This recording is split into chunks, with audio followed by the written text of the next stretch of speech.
Ok, goeienaand allemaal. Welkom weer allemaal. Ek is bly julle is hier. Lekker gereën, die Here is goed vir ons. Kom ons sluit net ons oë, dan gaan ons saam bid. Hemelse Vader, ons sê vir U baie dankie dat ons geleenthede het soos hierdie, waar ons kan stil word voor U vir 'n oomblik. Here, waar ons vanaand die woord oopmaak en waar ons praat oor skuldvryheid, dat U vir ons wysheid sal gee, Here, dat U vir ons sal help. Dat ons sal weet wat om te doen om uit hierdie skuld uit te kom, Here, dat ons kan vrykom, om te kan gee waar U wil hê ons moet gee. Bid vir elkeen wat vanaand hier is, elkeen wat luister en kyk, dat U elkeen sal seën.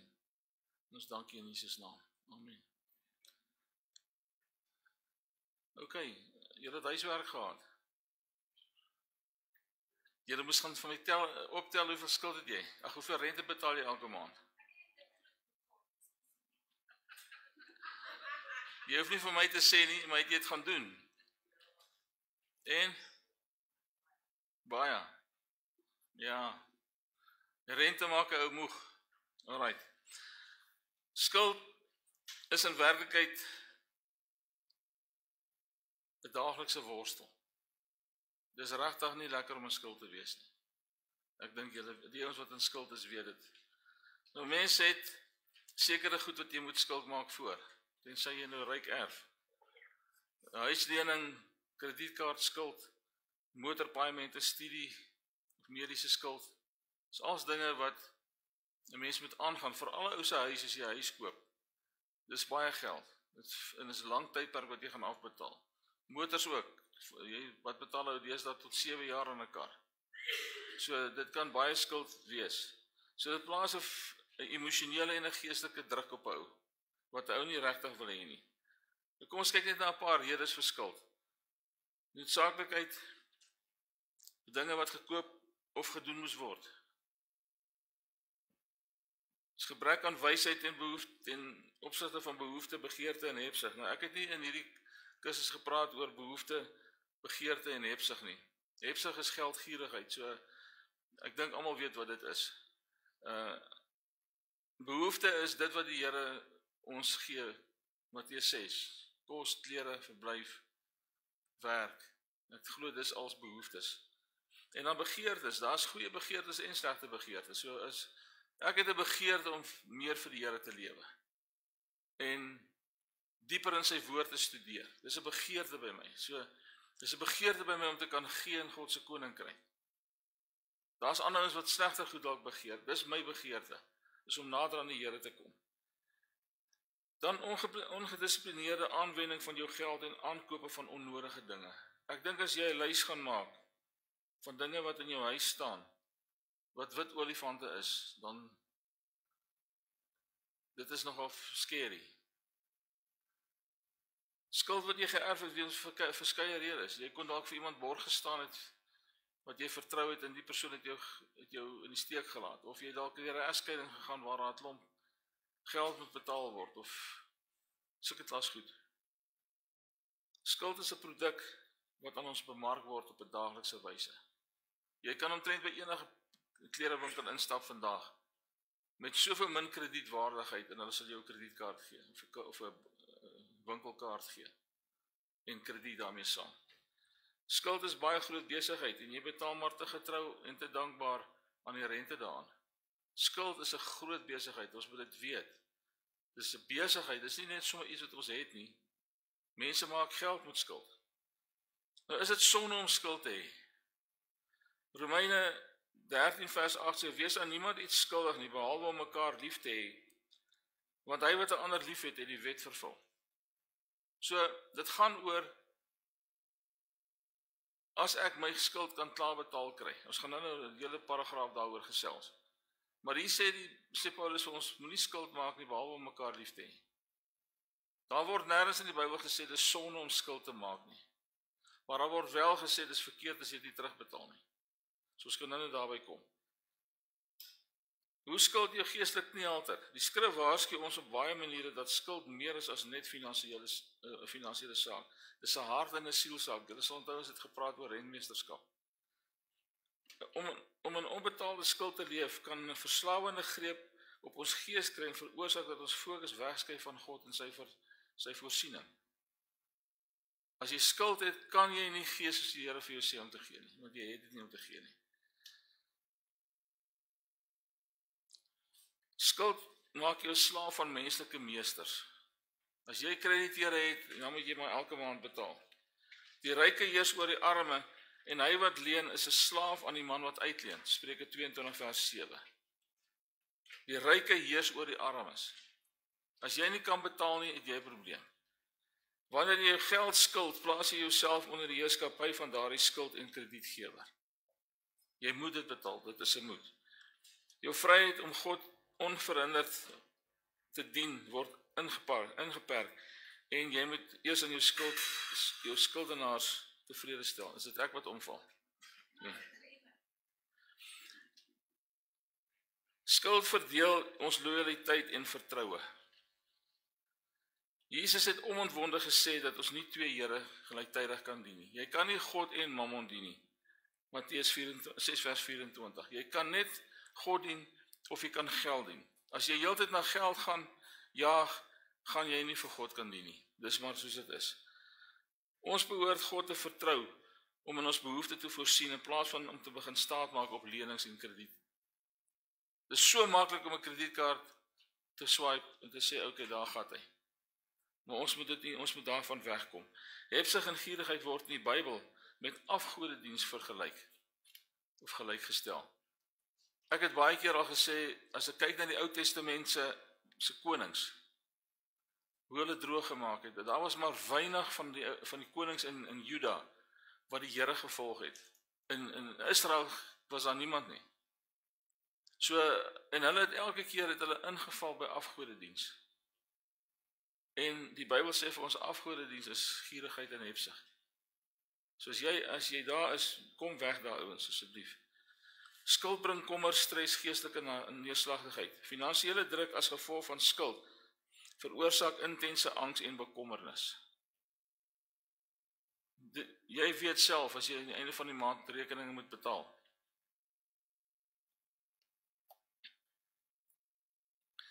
Onthou God voorsien in ons behoeftes. Ons moet hom vertrou volgens Filippense 4 vers 19.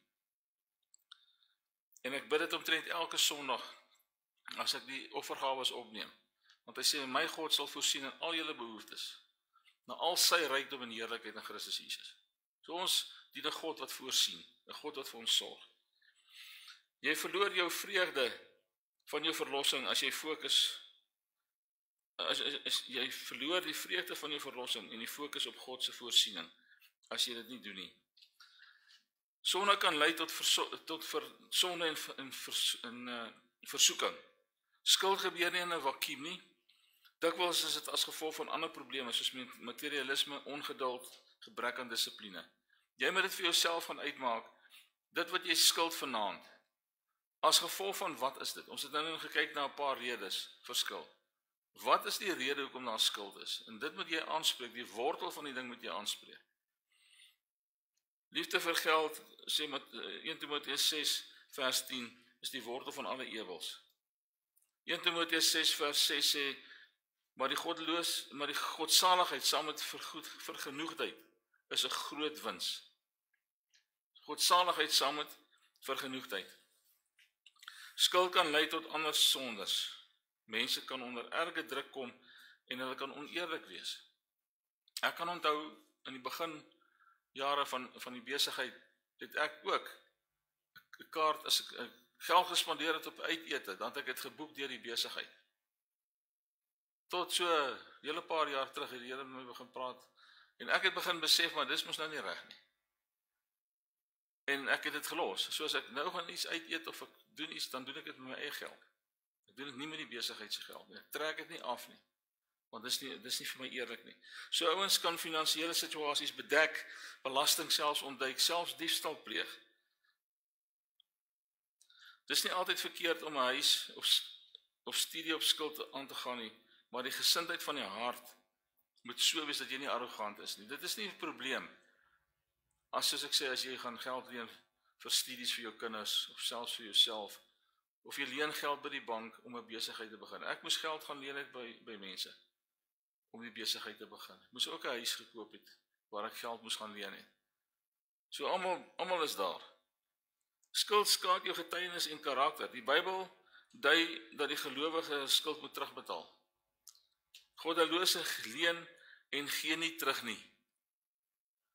Maar die regverdige is gaaf en gees. Psalm 37 vers 21. Ons kom nou weer by hom. As kinders van God moet ons bekend staan as mense van integriteit. Jy kan nie skuld maak en hy skuld nie terugbetaal. Want mense gaan weet jy is 'n kind van die Here. En as jy so maak, is dit 'n probleem met jou getuienis. En ons wil nie daar wees nie. Wanneer 'n Christen egter nie sy skuld betaal nie, dan bring dit God se naam in oneer. As ons finansiële behoeftes of beloftes, leenkontrakte en so aan nie nakom nie, is dit 'n skaduwee oor ons getuienis. Omgekeerd, wanneer ons streef om skuldvry te leef en ons finansiële verpligtinge stig na te kom, onderskei ons onsself betroubaar en vrygewig voor God. As jy doen wat jy gesê het jy gaan doen, dis jou woord wat jy gee. As jy teken vir skuld, is dit jou woord wat jy gee. En jy moet daarby staan, jy moet integriteit hê. Skuld beperk jou vermoë om te gee en te dien. God se bedoeling is dat ons geseënes sal wees, maar ook 'n seën vir ander. As jy sien hier's iemand wat swaar kry, met jy genoeg geld kan hê om te sê, maar kom ek koop vir jou 'n bord kos, of kom ek koop vir jou brood en melk. Efesiërs 4:28 sê, werk om iets te hê, om te kan gee vir die wat gebrek ly. Om te werk is belangrik. Dis hoekom ek al gebid het hier in die kerk ook. Ek glo dis die wil van die Here om werk te hê. En ons kan die Here vertrou vir werk.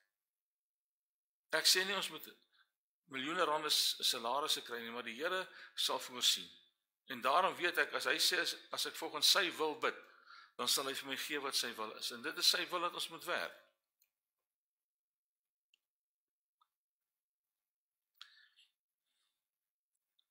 Samevattend kan ons sien dat skuld veelvlakkige geestelike impak het. Dit bring slawerny en verdeeldheid. Ek weet van in huisgesinne waar skuld of geld en skuld, daai huis verdeel.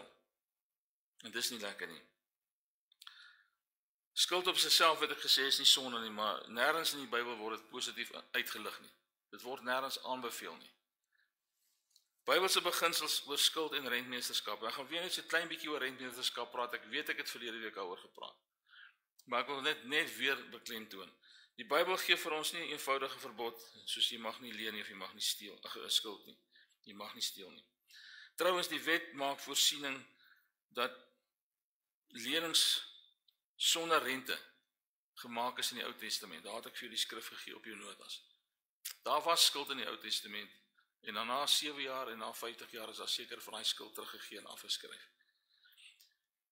Jesus self leer ons dat ons bereid moet wees om te leen aan die behoeftes van ander, sonder om terug te verwag.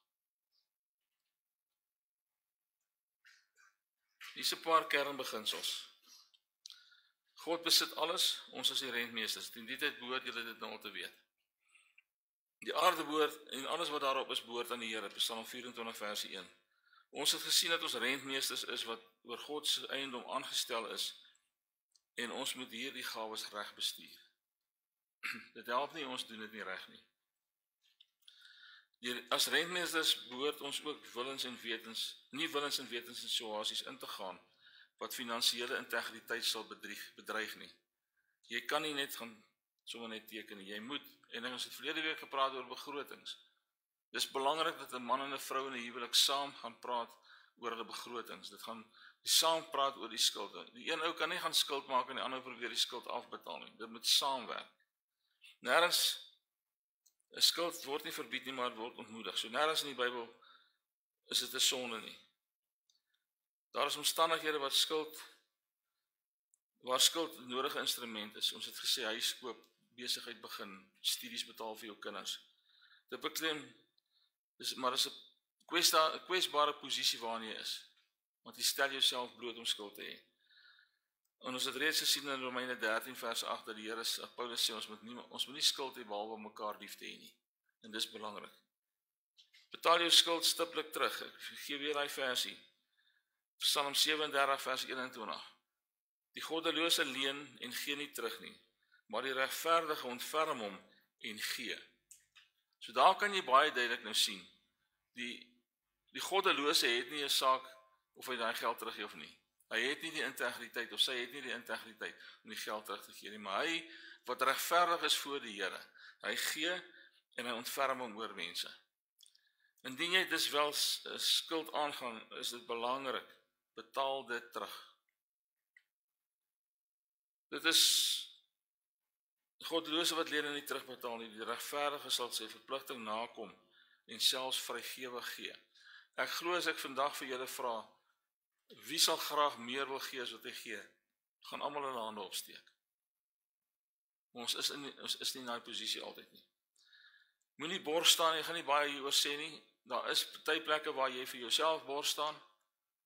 Ek moes al bors teken vir myself, vir die besigheid so goed, toe ek die huis gekoop het, jy teken, alles wat jy dan het, gaan in daai kontrak in, en hulle kan jou goed vat as jy nie gaan betaal nie. So om bors te staan, is nie goed nie.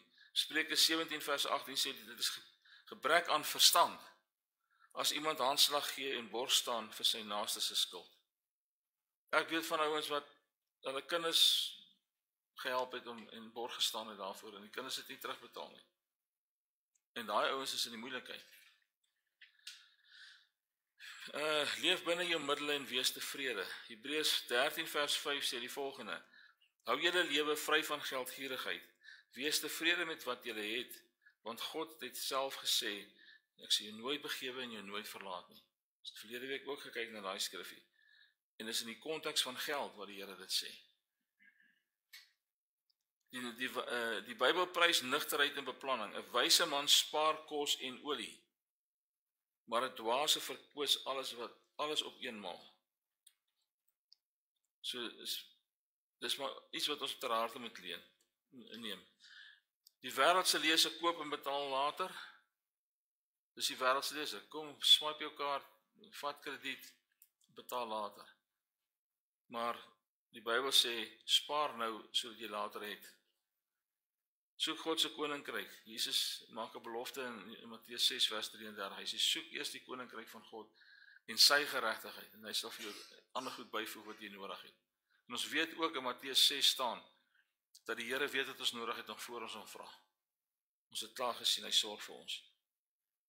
Nou ek gaan 'n paar stappe noem om skuldvry te kom. Dus in die notas, julle kan maar net daar volg. Begin op jou knieë. As jy vanaand hier sit en jy het skuld, veral as jy erge skuld het, begin op jou knieë, vra vergifnis en vir jou foutiewe en besluite en gewoontes. Partykeer is dit nie jou skuld dat jy skuld het nie. Partykeer, kom ons vat 'n argument, jy was lekker aan die gang, en toe gaan die rentekoerse op. Nou sit jy met daai groot skuld en jy kan nie betaal kry nie. Of, jy moet skielik vir jou ma of jou pa begin sorg het. Dis ekstra skuld wat by jou begroting bykom en jy kry dit nie betaal nie. So dis nie net altyd ons skuld as daar skuld is nie. Maar dit kan ook ons skuld wees. So soek die koninkryk van God en soek sy wysheid. Jakobus 1 vers 5 sê, as jy wysheid kort kom, vra dit van God, wat aan almal eenvoudig gee sonder om te verwyd. So ons kan die Here vra, Here help vir ons met wysheid. Gee vir ons hoekom dit so is, hoe kom ek hier uit? Dan die tweede punt is, kry 'n duidelike prentjie van jou skuld. Ons het dit in die begrotingslesing ook gesê. Gaan maak 'n lys van alles wat jy skuld. Nou ek het hierso 'n bietjie beter uitgebrei. Ek het 'n voorbeeld van 'n tabel vir jou, 'n eenvoudige tabel met geen, jy kan maar net na hom toe gaan aan, met geen agterstallige paaiement nie. Daar is hy. Hy's in jou boek, jy gaan mooi kan lees in die boek.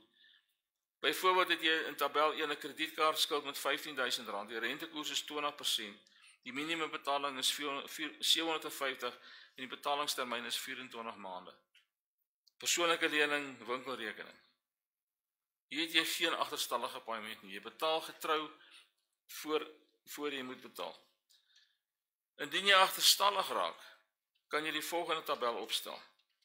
Onthou jou skuld maak jou rente en finansieringskoste ook moet betaal.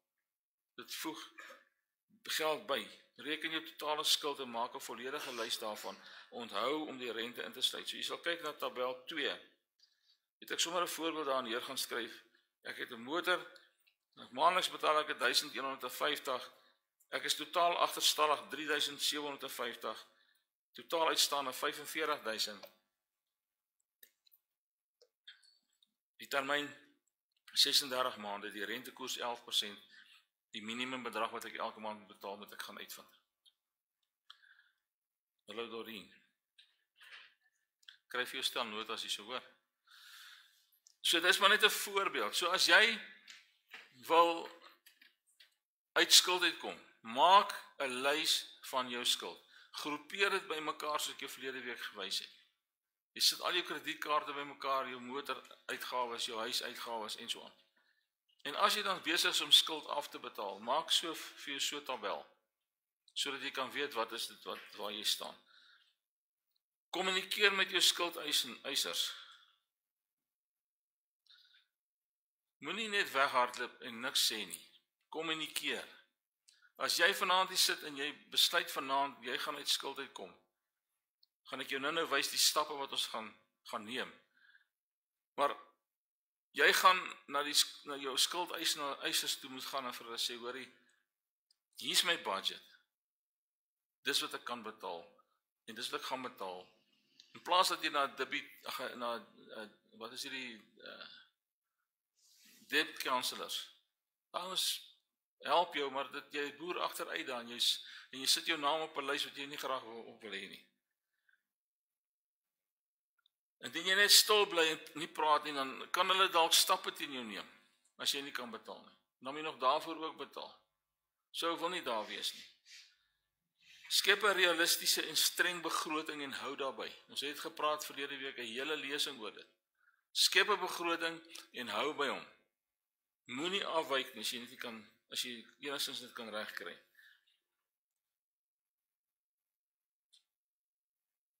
Dan sê ek hierso gebruik ekstra geld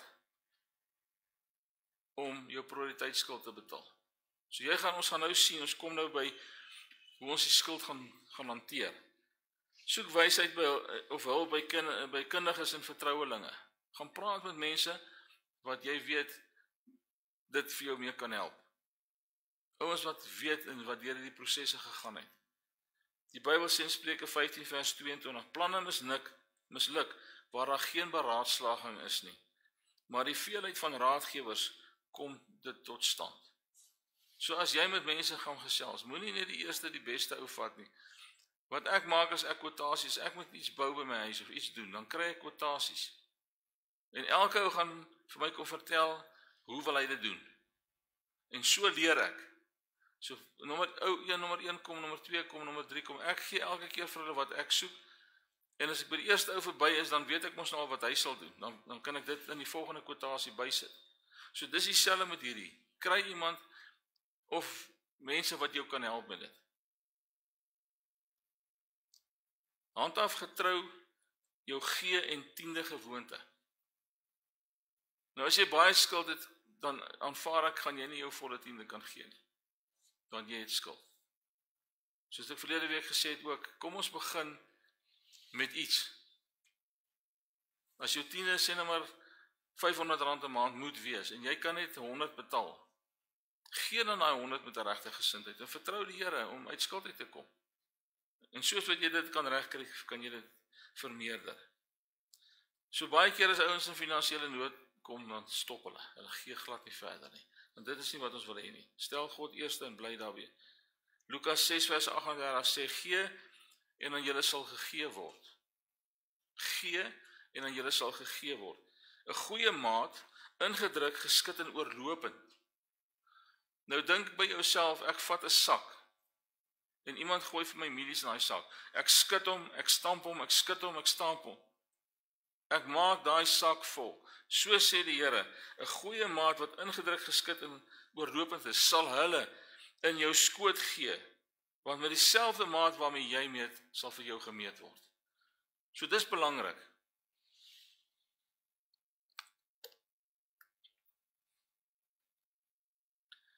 Daar's twee maniere om jou skuld te prioritiseer. Nou ek kry nie mooi Afrikaanse name vir dit nie. So die eerste een is die snowball metode. Die sneeubal metode. Die ander een is die avalanche metode of die lawine metode. Dis baie dieselfde beginsel. Die snowball fokus op die kleinste skuld eerste. Nou daar's 'n voordeel aan dit. Dit is emosioneel goed, want die kleinste skuld kan die vinnigste klaar betaal word. So as jy hom klaar en as jy bly daaroor, dan kan jy dit geld op die volgende een sit. Waar die nadeel is, die rente bly langer op die boeke. So dis finansiëel nie regtig goed om hom te gebruik nie. Alhoewel 'n man soos Dave Ramsey, ek weet nie of julle weet wie hy is nie. Jy kan gerus op YouTube 'n paar na sy video's gaan luister van Dave Ramsey. Hy beveel hierdie metode aan. Ek voel weer, ek gaan die avalanche metode vat. Dit beteken, ek betaal die skuld met die hoogste rente eerste. Maak 'n lys, dis hoekom julle die rente moet gaan uitvind. Jy maak 'n lys van daai goed, groepeer hulle bymekaar, kredietkaarte, as jy 2 of 3 kredietkaarte dalk het, groepeer hulle met die rente wat jy betaal, dat die hoogste rente bo is, en dan gaan jy daarvolgens betaal. Die voordeel van hierdie metode is ekonomies beter, want jy betaal eers jou rente klaar, jou grootste rente klaar. En die nadeel is, dis nie baie motiverend nie, want dit vat lank partykeer om 'n groot kredietkaart af te betaal. So verstaan julle die twee metodes. Die een sit ons die klein skuld eers en ons betaal hom klaar, maar in albei gevalle betaal ek eers die een klaar en dan vat ek daai volle bedrag en ek sit hom op die volgende skuld. Ek gaan nie nou van daai geld vir iets anders gebruik nie. As ek 5 goed op my lys het wat ek afbetaal op skuld, dan vat ek die eerste een, ek betaal hom klaar. Dan vat ek skuld nommer 1 se geld en ek betaal dit op skuld nommer 2. As hy klaar is, vat ek skuld nommer 1 en skuld nommer 2 se geld en ek betaal dit nommer 3. Verstaan julle hom? Uiters belangrik.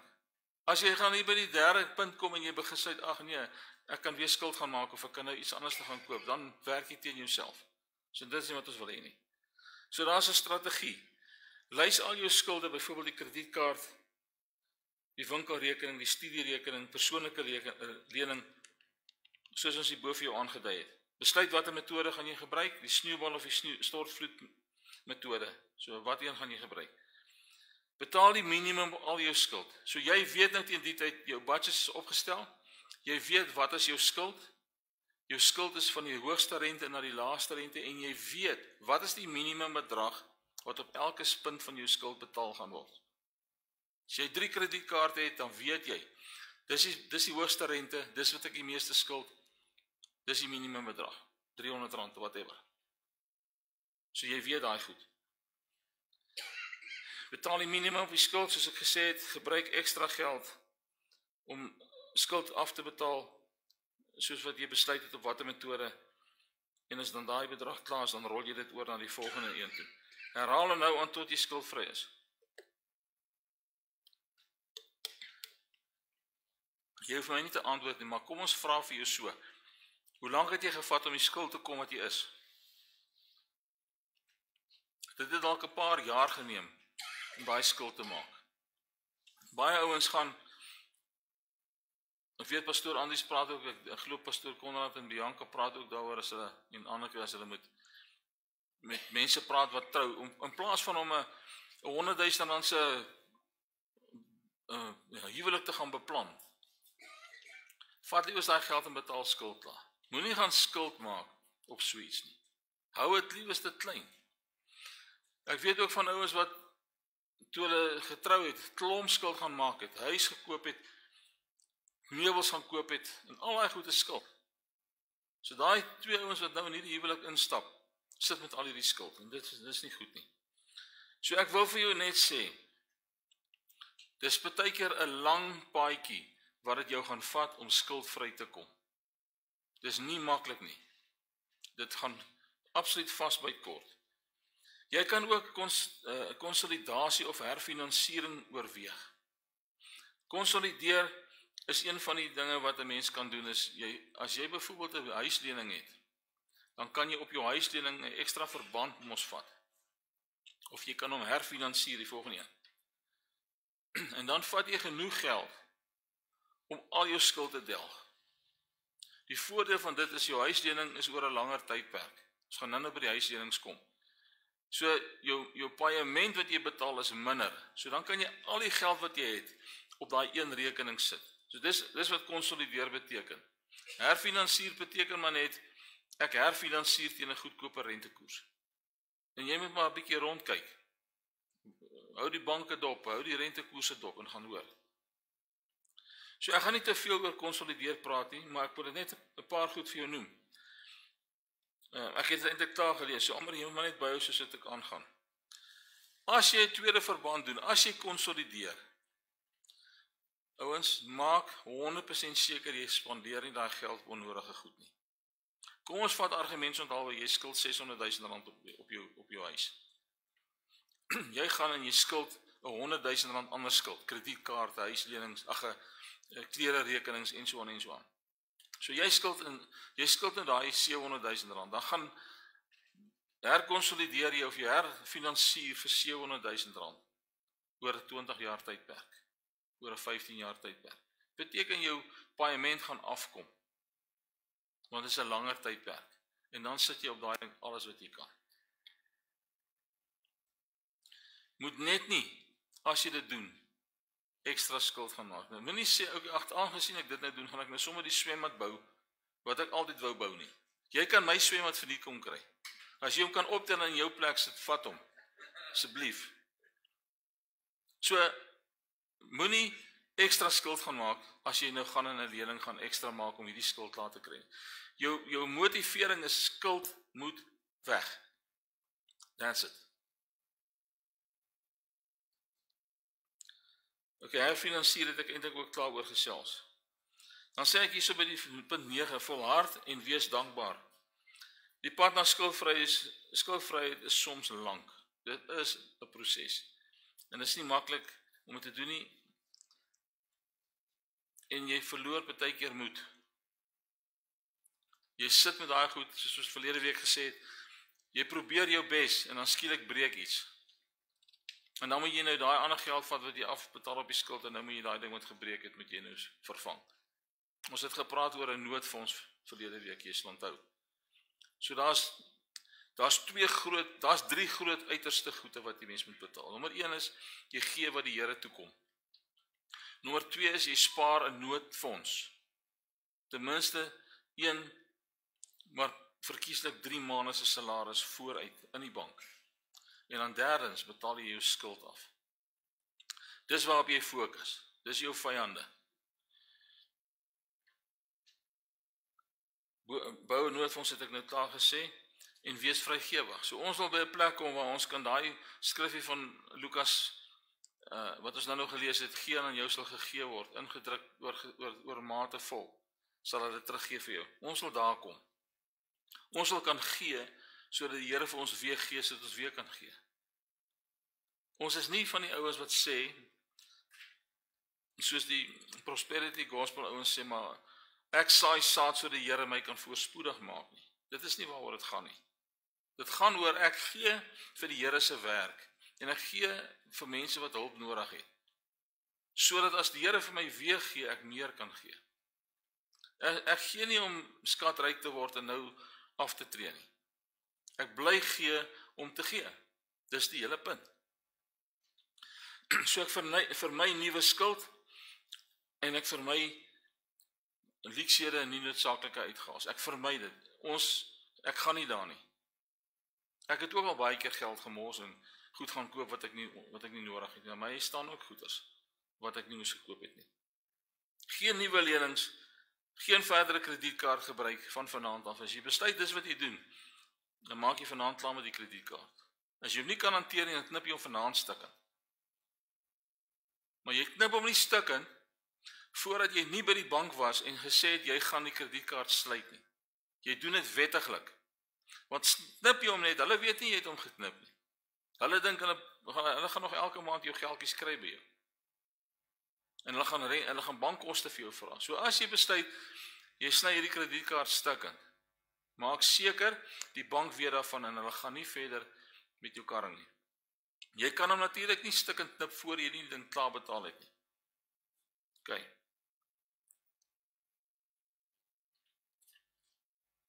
Is daar miskien enige vraag tot op hierdie stadium?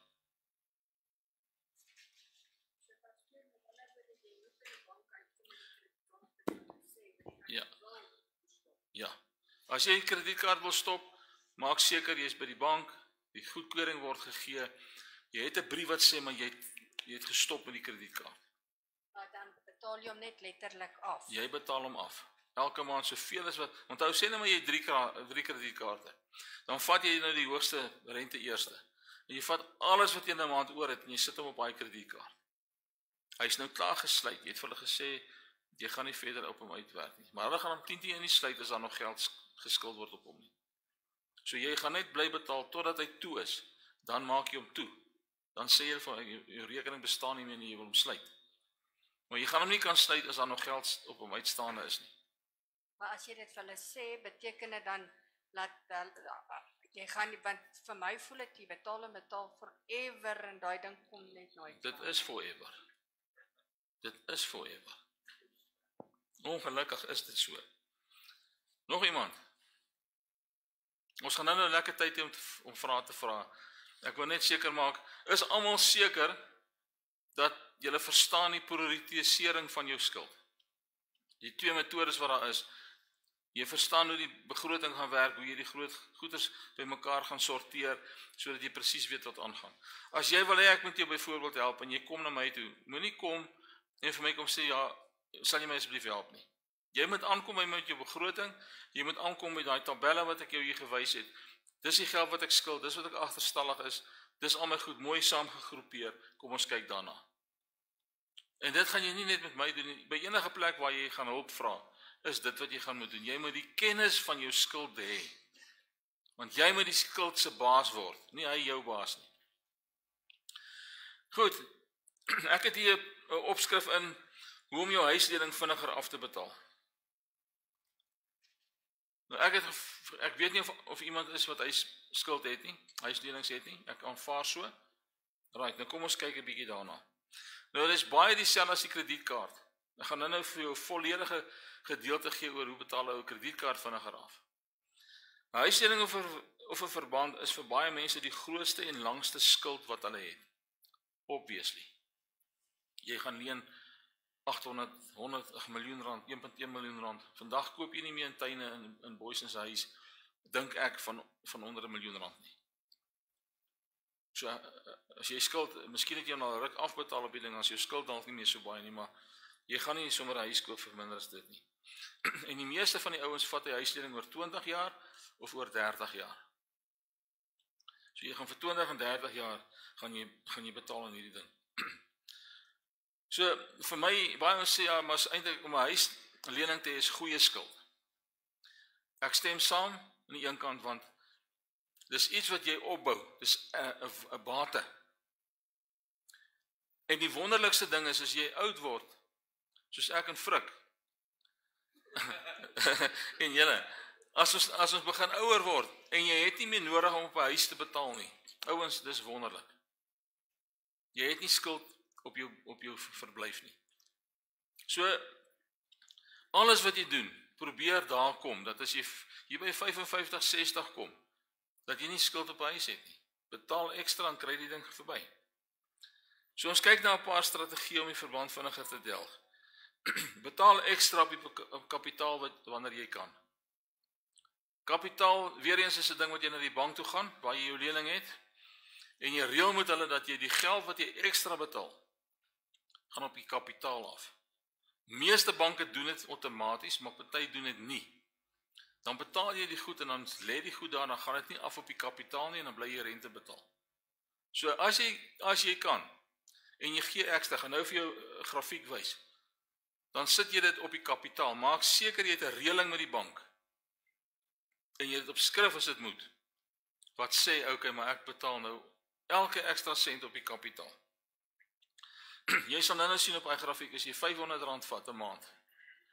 Jy betaal op jou ekstra op jou huislening se kapitaal. Wat 'n verskil dit maak. Ek het hier 'n voorbeeld. Almal gaan vir my na daai tabel toe asseblief. Nou, dis baie erg. As jy niks terugbetaal in 'n maand nie, dan betaal jy, hier is R1 miljoen, né? Is R1 miljoen, net vir jou sê, is R1 miljoen teen 20 jaar teen 10% rente.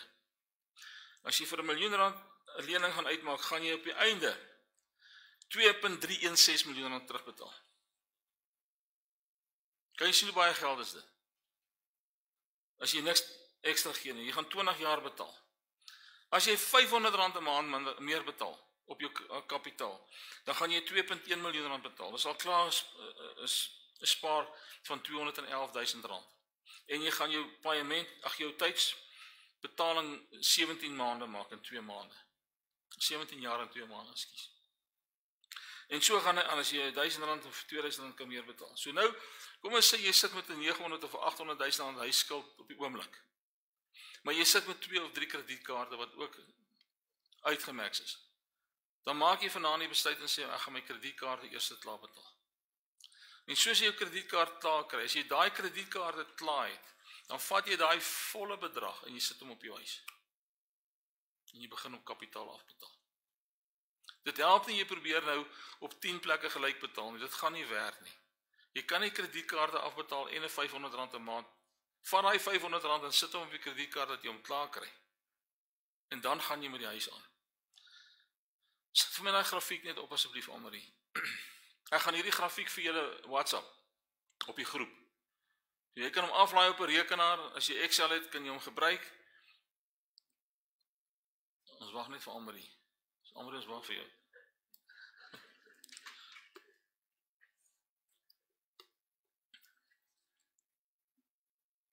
Is dit?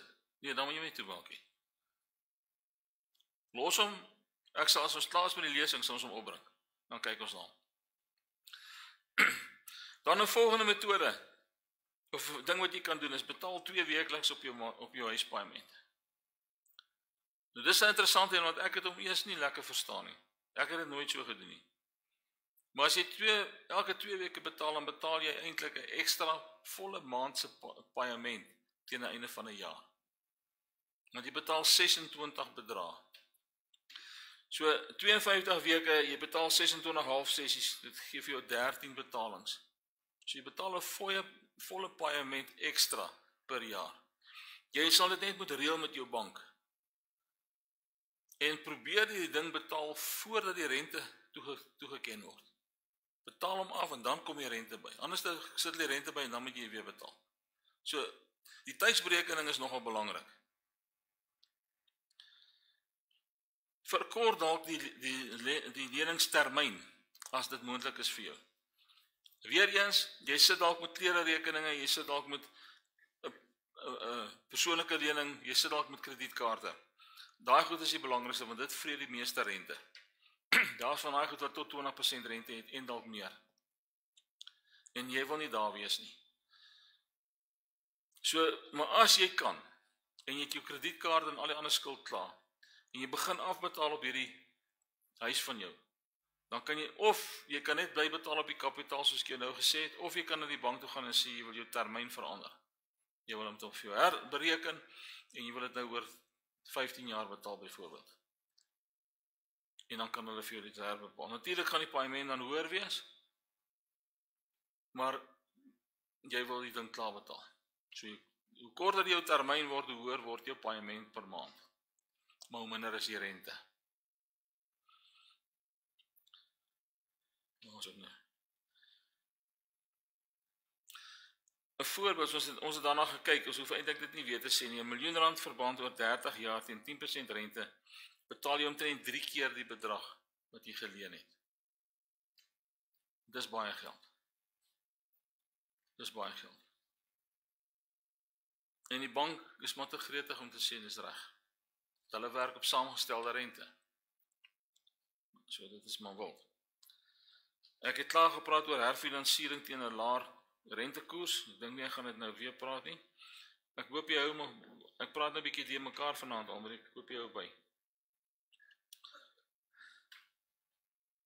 Nou selfs 1% rente wat jy minder betaal, of 'n 0.5% rente wat jy minder betaal, spaar jy geld en spaar jy tyd. Jy moet rente sien vanaand is so sonde. Jy haat rente. Jy haat sonde. Ek sien dit in dieselfde ding. Ek hou nie daarvan. As ek dit kan help en ons is nie in skuld vanaand nie. En ek prys die Here daarvoor. Maar dit was ook maar effort om daar uit te kom en dit was genade van die Here. So hierdie goed wat ek hier met julle bespreek het ek self deurgegaan van dit. Maak 'n eenmalige groot betaling op die kapitaal wanneer moontlik. Kom ons sê jy kry 'n 13de cheque of jy kry geld terug van die belasting af. Vat dan daai geld net so en sit dit op jou kredietkaartskuld eerstens of op jou huislening. Maak seker dan dis op die kapitaal. Jy sal sien as ons by die kredietkaart kom is baie dieselfde beginsels wat ons volg. Weer dan belangrik, weerstaan die versoeking om weer die verband vol te maak. Dit gaan 'n groot versoeking wees as jy begin jou lening nou terugbetaal. Jou kredietkaart is nou klaar betaal. Dit sit 'n versoeking op jou om weer skuld te gaan maak. En die vyand gaan jou nie los nie. Hy gaan graag wil hê jy moet weer in skuld wees want hy wil nie jy moet vir die Here kan gee nie en vrygewig wees nie. So is belangrik, baie mense sal amper klaar is met hulle huis, dan gaan leen hulle weer geld, miskien om 'n swembad te kry, maar soos ek sê, jy kan regtig my swembad kry. Dis nie die moeite werd nie. Of om hulle kar amper klaar betaal, koop hulle 'n nuwe kar, begin hulle weer voor.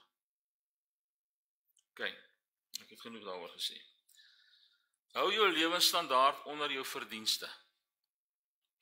Moenie meer uitgee as wat jy verdien nie, want dit is gelyk aan skuld. OK? As jy meer uitgee, as jy R1000 'n maand kry en jy gee R1100 uit, is jy R100 in die skuld. Jy boer agteruit. En jy wil nie dit doen nie. Sodra jy nadat jy skuld afgeskit het, moenie onmiddellik jou uitgawes optrek tot by jou nuwe vrye kontantvloei nie. Met ander woorde, as jy nou begin skuldvry raak, moenie weer skuld maak nie. Spaar geld vir wat jy wil doen. Ja, mense spaar nie sommer geld vir 'n huis nie. Maar as jy 'n huis het waarin jy bly, en as jou huis te groot is waarin jy op die oomblik bly, en is te duur, oorweeg dit om 'n ander huis te kry. Gaan kyk of jy nie te veel verloor nie. Maar as jy te veel verloor op jou huis wat jy nou al 7, 8, 9 jaar, 10 jaar al afbetaal het, gaan dit nie die moeite werd wees nie. Maar oorweeg sulke goed. Die dissipline wat jy geleer het om skuldvry te raak, moet jy aanhou om skuldvry te bly. Hierdie is nie net vanaand se gesprek en dan môre is dit afgehandel en dan is dit oukei nie. Hierdie is die res van jou lewe. Dis soos om die Here te dien. Jy dien nie vanaand die Here en dan môre lewe jy soos wat nie. Sondag kom jy kerk toe en sing dan klap aan en dan die res van die week lewe jy in die wêreld. Nee. Ons lewe vir die Here, is dit nie? Net so wil ons nie weer terug wees in skuld nie. Dis 'n lewenswyse hierdie. Voordeel om jou huislening klaar te betaal, ons het eintlik daarna gekyk, is massiewe rentebesparings. Jy het gesien in daai een tabel hoeveel rente jy spaar. Korte termyn beteken vroeër skuldvry. Jy kan gouer begin vrygewig wees. Vrede van gees en verminder finansiële stres. Ek wil nou nie vanaand jou op die spot sit nie, maar ek is seker daarvan, en 'n gehoor soos hierdie, as ek vanaand moet vra, wie van julle is bekommerd, want dit is vandag die 20ste, oor 10 dae is dit die einde van die maand. Wie is bekommerd om daai skuld? Wie is bekommerd of hy daai geld gaan hê om die skuld te betaal? Daar gaan mense wees wat hier sit en sê, ek hoop maar ek maak dit die maand. Of hierdie maand gaan ek dit betaal en dit nie betaal nie. Jy kry, die oomblik as jy skuldvry is, begin jy meer finansiële opsies kry. Jy kan, as jy besigheid wil begin byvoorbeeld, en jy het nie skuld nie. Jou huis is klaar betaal, so jy is veilig met jou huis. Jou kar is betaal, of jy het 'n bakkie, of wat ook al, en jy goed is klaar betaal. Dan is dit baie makliker om te sê, okay, maar ek gaan 'n besigheid begin. Want dis wat nog altyd op my hart brand, en dis wat ek wil graag doen. Of ek gaan inskryf vir 'n kursus. Julle jong ouens kan dalk inskryf vir 'n kursus om nuwe geleerdheid te kry. Versnelde groei op netto waarde en spaargeld. Jou netto waarde, met ander woorde jou bates minus jou laste, dis jou netto waarde.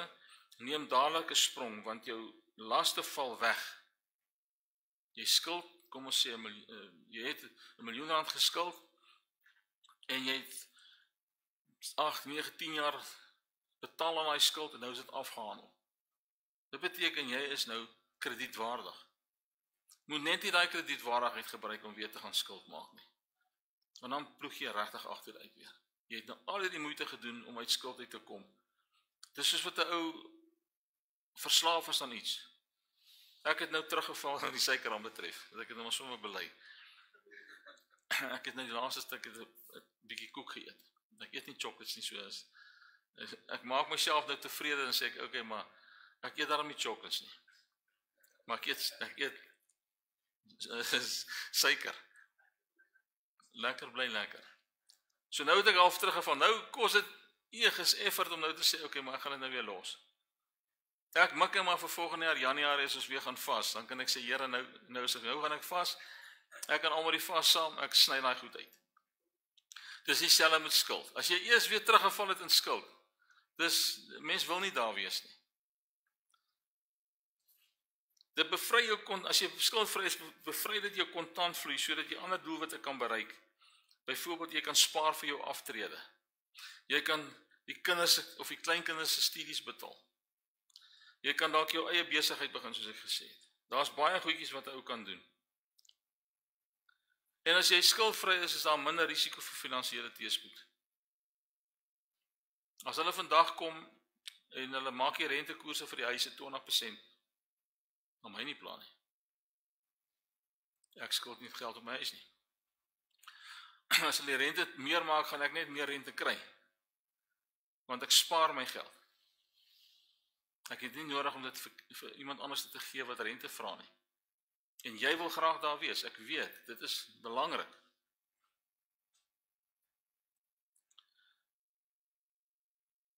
Okay, gegee hierdie voordele, kan ons sien waarom dit sin maak om 'n huisdiening nie net bloot dat hy altyd daar sal wees nie. Jy moet aanvaar vanaand. Dit gaan nie altyd daar wees nie. Jy gaan hierdie ding klaar betaal vroeër as wat hulle wil hê jy moet dit doen. Realisties gesien sal baie mense wel 'n huislening hê en vir 'n aansienlike tyd. Maar jy kan, as jy 'n getroue rentmeester is binne 12 of 15 jaar, kan jy dit afbetaal. Ek het vir myself, ek en Amber het besluit, ons gaan die Here vertrou en ons het ons huis betaal. Ek kan nie eens onthou hoeveel, maar dit was minder as 12 jaar. Het ons huis klaar betaal. Ja, daar was ook 'n besigheid, ons besigheid met die Here ons geseën en ons kon ons huis vinniger klaar betaal. Enige vrae oor die huislenings? John? Pastor, net al in te kom op die rentekoers en ja, dit is maar net 'n raad wat ek vir julle wil gee omdat ek myself by die huisleningsgedeelte ook betrokke is. Is 'n part-time buite het ek nou vir my eie werk wat ek doen. So as die rentekoers gewoonlik drop en die rentekoers kom ons sê val byvoorbeeld op 'n puntebasis of 'n halwe puntebasis en jou paaiement is R3000 'n maand en nou val hy na kom ons sê R2800 toe. Hou nog steeds vol op jou R3000 'n maand want jy gaan bespaar in die dag aan rente en ook om jou verband gouer klaar te betaal. So dit is altyd iets wat in gedagte belangrik is wat ou moet hou. Hou volkome dit wat jy die rentekoers bly val en afkom om te sê behou die premie wat jy reeds betaal waarin jy gewoond is. En dan kom jy teen rente wat jy gaan afkom, jy betaal ook gouer klaar aan die einde van die dag aan jou skuld. 100%, dankie Charles vir daai insig, dis goed. Maak net seker as die bank weet daai ander R200 is vir die kapitaal. Maak altyd seker daarvan.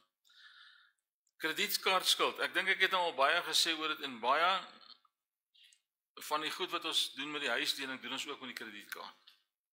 Maar 'n kredietkaart se geld is net minder. Tensy jy nou vanaand vir my sê maar jy het 3 kredietkaarte en is almal uitgemerk op R85.000. Dan het jy regtig 'n probleem. Want dis erge skuld. Nou ek sê kredietkaart is 'n nuttige hulpmiddel. Ek het ook 'n kredietkaart. En ek gebruik my kredietkaart as ek kruideniers koop of as ek petrol ingooi, gebruik ek my kredietkaart. Maar ek skuld niks op my kredietkaart nie. Ek maak seker die einde van 'n maand of die begin van 'n maand sit ek geld op my kredietkaart. As ek hom sou afbetaal. So daar's R1000 op my kredietkaart. Ek weet ek moet nou gaan petrol ingooi, R1500. Dan gaan gooi ek my brandstof in, maar daar's nie skuld nie. So ek hoef nie te bekommer gaan ek dit die einde van die maand kan betaal nie. Die probleem begin kom wanneer jy daai petrol moet ingooi en daar is klaar oortrokke fasiliteit op daai kredietkaart. Dan het jy 'n probleem. Maar dan kom jy nie daarvan vry nie. Rente op 'n kredietkaart word op 'n daaglikse basis bereken. Nou ek is nie 'n groot finansiële boffe nie, maar ek wou net vir julle 'n voorbeeld hier gee hoe 'n rente op 'n kredietkaart byvoorbeeld werk. En is baie dieselfde met huislenings. Dag vir dag renteberekening. Hulle noem dit daily compounding interest. So dis saamgestelde rente. Dit groei elke dag. Die rentekoers word per persentasie per jaar uitgewerk. So kom ons sê 20% op 'n kredietkaart. Wat is 'n kredietkaart? Is 'n rente op die oomblik? Weet julle nie? Vind uit. Dit word dan daagliks toegepas, gebaseer op jou uitstaande saldo. So as jy kyk, jy kan aangaan met die volgende slide, almal asseblief. Daaglikse rente daarso.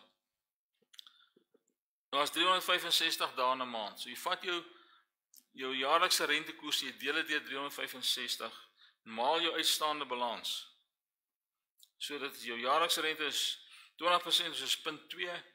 Jou uitstaande balans is R10,000, jou daaglikse rente, as jy daai sommetjie doen, is R5,48, R5,48 'n dag. Nou dit klink min. Maar vat dit nou en dan gemaal jy dit met 30, dan kom jy by 164 uit. En dis op 'n, hoeveel het ek gesê, R10,000, nee. Dis op R10,000. Nou kom ons sê jou kredietkaart is 20 of R25,000 of meer. Kan jy jouself nou voorstel wat jou rente gaan wees? En as jy 2 of 3 van hierdie kaarte het, kan jy net dink wat dit gaan wees. So as jy niks betaal op daai ding nie, gaan jy elke maand 164 rente terugbetaal. Indien daar jy betaal geen rente as jy byvoorbeeld die volle balans voor die sperdatum betaal. As jy moet terugbetaal op die 28ste, betaal op die 27ste jou geld. As jy wag tot die 29ste, dan het klaar die rente bygesit en dan betaal jy weer meer rente. Jy wil dit betaal voor die sperdatum. Jy gaan, as jy nie rente betaal nie, of jy betaal geen rente as jy binne die rentelose tydperk betaal. So baie keer gee hulle vir jou 'n kredietkaart en sê koop by ons gaan jou 40 of 50 dae gratis gee voor jy rente gaan begin betaal.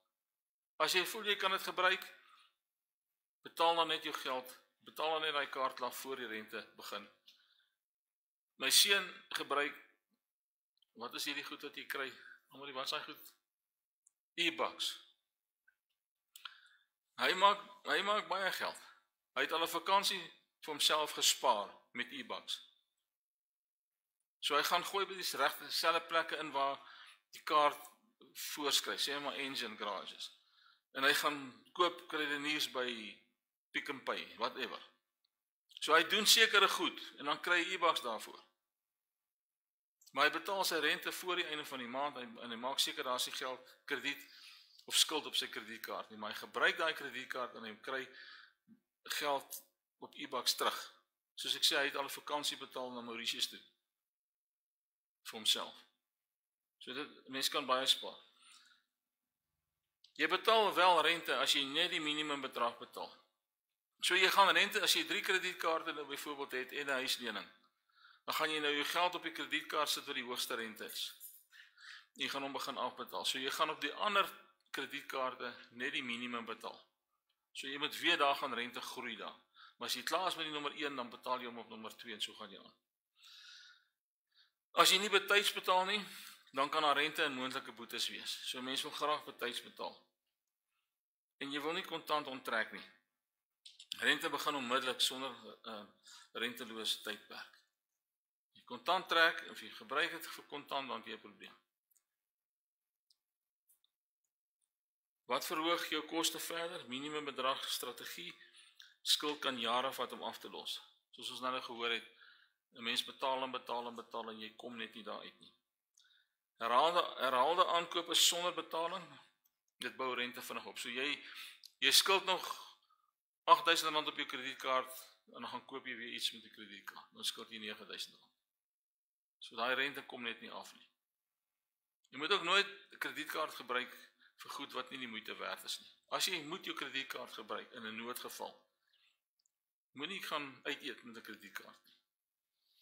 Want jy betaal rente op hy kos. Moenie dit doen nie. Verskeie transaksies met verskillende rentekoerse, byvoorbeeld kontant versus aankope. So kontant gaan jy onmiddellik rente begin betaal. Aankope kan jy dalk spaar. Ek het 'n tabel 4 vir jou daarop met 'n strategie en 'n voordeel. Betaal volle balans elke maand, voordeel geen rente. Moenie kontant uittrek nie, vermy onmiddellike rente. Betaal meer as minimum paaiement, minder rente en vinniger afbetaling. Betaal vroeër as die sperdatum, minder rente word bereken en gebruik begroting om skuld te beheer, voorkom skuldopbou. Ouens, hierdie ding loop hand aan hand met 'n begroting. Jy gaan hom so moet uitwerk en die geld wat jy het, gaan jy met reg hanteer en reg verdeel. Ek het hierso ook net so tabelletjie 5 ingesit, minimum versus volle betaling. As jy R10.000 leen en jy betaal minimum op hom, gaan jy plus minus R4.500 se rente betaal op daai rentekoers wat ek hier gehad het, 20%. Maar as jy R10.000 leen en jy betaal dit onmiddellik af, dis amper asof jy kontant is. So as jy weet jy moet 'n nuwe wasmasjien koop, begin spaar vir die ding. Ja, dis is nou tol order en dis 'n tight rope wat jy gaan moet loop hierso, want jy wil die geld vir die Here kan gee, jy wil 'n noodfonds kan bou, jy wil skuld afbetaal en jy wil spaar vir iets. So as jy Desember op vakansie wil gaan, spaar geld daarvoor. Moenie dit met die kredietkaart gaan uitgee nie. Hoe lank sal dit vat om 'n kredietkaart te betaal? Ek het daar vir jou ook 'n voorbeeld. Ek gaan nou nie deur daai hele voorbeeld gaan nie. Dis tabel 6. Jy sal daar sien, as jy nou meer gaan betaal, hoeveel maande gaan jy spaar en hoeveel rente gaan jy spaar. Strategie om jou kredietkaartskuld vinniger af te betaal. Stop vanaand met aankope op hy kredietkaart. Stop vanaand. Soos ek gesê het, jy kan hom stukkings sny as jy hom nie weer wil gebruik nie, maar maak seker jy betaal hy ding klaar en maak seker jy sluit hom op die regte manier. Moenie jou kaarte gebruik terwyl jy afbetaal nie. Jy het nie daai geld meer nie. Jy het nie daai kaart meer nie. Jy betaal die ding klaar en dan is dit verby. Berg jou kredietkaart op 'n veilige plek om jou te bewaar van impuls of nie noodsaaklike goed te koop. Knip die kaart stukkend, het ek klaar vir julle verduidelik. Betaal meer as die minimum, soveel as moontlik. Dis dieselfde, ons het eintlik dit klaar bespreek. Jy gaan die geld wat jy kan spandeer, gaan jy op een van daai 2 metodes vir jou afbetaal. En dis eintlik maar wat ek hiervan betaal. As jy net dit betaal, kom ek lees gou iets wat ek geskryf het. Die minimum betalings op kredietkaart is dikwels mikroskopies, dis 2 tot 5% van die balans. Dis min wat jy betaal. Want hulle wil rente kry by jou. So minder jy betaal, hoe beter is dit vir hulle. Maar die rente bly ophoop. So hoe meer jy betaal, hoe beter is dit. Jy moet 'n aggressiewe betalingsstrategie volg. Maak seker jy betaal soveel as moontlik wat jy kan. Ek het hier gesê fokus op jou duurste kaart, dis my opinie. Ek sou aanbeveel as jy begin afbetaal op 'n kaart, dan vat jy die een met die grootste rente en jy beklei met hom eerste. Ek dink die res het ek al klaar bespreek, so ek gaan nie nou te veel daaroor verder sê nie. Gaan terug na jou bank of die plek wat jou krediet vir jou gegee het, en gaan onderhandel met hulle om 'n beter rentekoers te kry. Kyk wat kan jy gedoen. En benut balans oorplasings. Want kredietmaatskappye kompeteer vir kliënte. As jy by Absa kredietkaart het, 'n Visa kaart, Mastercard sal jy ook baie graag wil help. Moet nou net nie 'n Master en 'n Visa kaart hê nie. Skuif die geld oor na die ander een toe. Soms kan jy 'n aanbod soos kry soos plaas jou saldo oor en ons gee jou 0% rente vir 6 maande. Dit kan gebeur. Hy sê okay, skuif. Ek is nou by Visa. Ek gaan nou my geld skuif na Mastercard toe. Kom ons sê is R10,000. So ek vat daai R10,000, ek skuif hom na Mastercard toe. Ek betaal hierdie kaart klaar. En ek het 6 maande tyd rentevry om soveel as moontlik op daai ding af te betaal. Verstaan julle hom? Wees baie versigtig hiermee. Dit kan jou help as jy dissipline het, maar as jy nie het nie, gaan jy net verder in die skuld inkom, want jy net nog 'n kredietkaart om te betaal. Gebruik ekstra geld inspuiting slim. Dis dieselfde as jy 'n bonus kry of jy kry belastinggeld terug of jy erf iets of wat ook al. Moenie daai geld uitgee op ander goed behalwe op skuld nie. Jy gee jou 10de as jy iets kry, gee jou 10de vir die Here se werk of dit wat jy kan bekostig, maar betaal die skuld klaar. Leer jouself om te dink ekstra geld is gelyk aan 'n kans om skuld te verminder. Ek indoktrineer jou vanaand. Wil jy moet vanaand hier uitstap en gaan, vanaand wil jy nie kan lekker slaap nie, want jy moet vir jouself kan sê, hoe gaan ek hierdie skuld kan betaal? Hoe gaan ek hierdie inligting gebruik om uit skuld uit te kom? Dis my hart vir jou vanaand. Instel van outomatiese betalings, maak seker jy betaal die ding op die regte tyd. As jy weet die rente word 28ste toegepas, betaal die 27ste. Dat jy daai rente kan afspaar. Stel vir outomatiese ding op jou bank op. Sny rentekoste deur betyds te betaal. Ek het dit eintlik nou klaar gesê, dis van selfsprekend. As ek voor die sperdatum betaal, dan het hulle nog nie nuwe rente bygesit nie. Voordele om 'n kredietkaart vinniger af te betaal. Soos ek gesê het, hierdie is een van die maklikste maniere om 'n skuld in te kom. En 'n mens wil eintlik dit nie kan hê nie. Met baie min kredietwaardigheid kan omtrent enige een vandag 'n kredietkaart verkry. Jy kan nou by Edkos instap of by Woolworths instap en jy kan 'n kaart kry en jy kan dadelik begin met krediet. Jy kan by 'n meubelwinkel instap en hulle gaan onmiddellik vir jou krediet gee. Jy kan hier by Hyperama ingaan en 'n wasmasjien gaan koop op skuld. Hulle gaan onmiddellik vir jou help. Maar hulle gaan vir jou rente vra. En dan baie belangrik, moet nooit 'n nuwe kredietkaart uitvat om die vorige een te betaal nie. Baie keer is ouens se kredietkaarte op maksimum. So hulle kan nie nog op die ding gebruik nie, dan kry hulle 'n nuwe kredietkaart om hierdie skuld op die ander kredietkaarte elke maand te kan vereffen. Want hulle het nie geld om daai kredietkaarte te betaal nie. Dis die gouste manier wat jy bankrot gaan raak. As jy nie jou kredietkaarte of jou skuld kan betaal nie, dan gaan jy jou goed gaan teruggevat word. Dis maar net soos dit gaan wees. Nou, as jy dit vinnig terugbetaal, betaal jy bespaar astronomiese rente. Ons het dit nou eintlik gesien op al die tabelle wat ons gedoen het. Jy vermy die skuldsneeubal maar in die verkeerde rigting. As jy nie kan betaal nie, dan word jou skuld groter en groter en groter. So die las op jou skouers word al meer en meer. Verbetering van jou kredietwaardigheid. As jy kan betaal, dan word jou kredietwaardigheid beter. Soos ek vir julle verlede week gesê het, ek dink nie ek is kredietwaardig nie. As ek nou by Hyperama moet instap en 'n wasmasjien op skuld wil koop, gaan hulle sê nee meneer.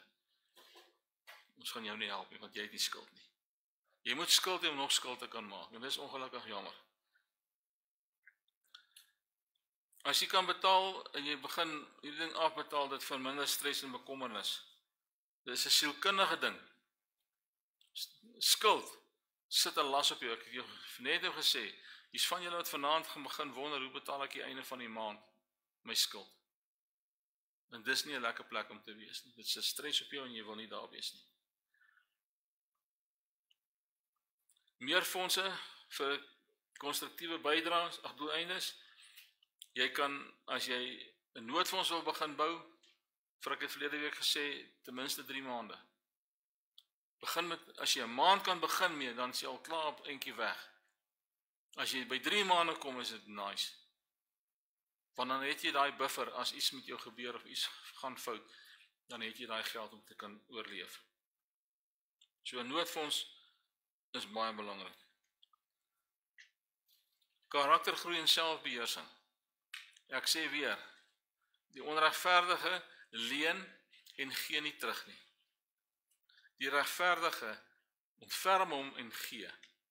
Dis wat Psalm 37 sê.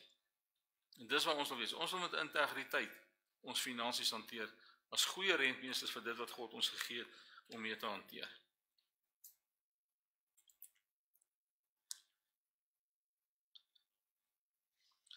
Die gevolgtrekking hiervan is, as ek alles in ag neem, sien ons dat die pad na finansiële vryheid nie maklik is nie, maar vol belofte.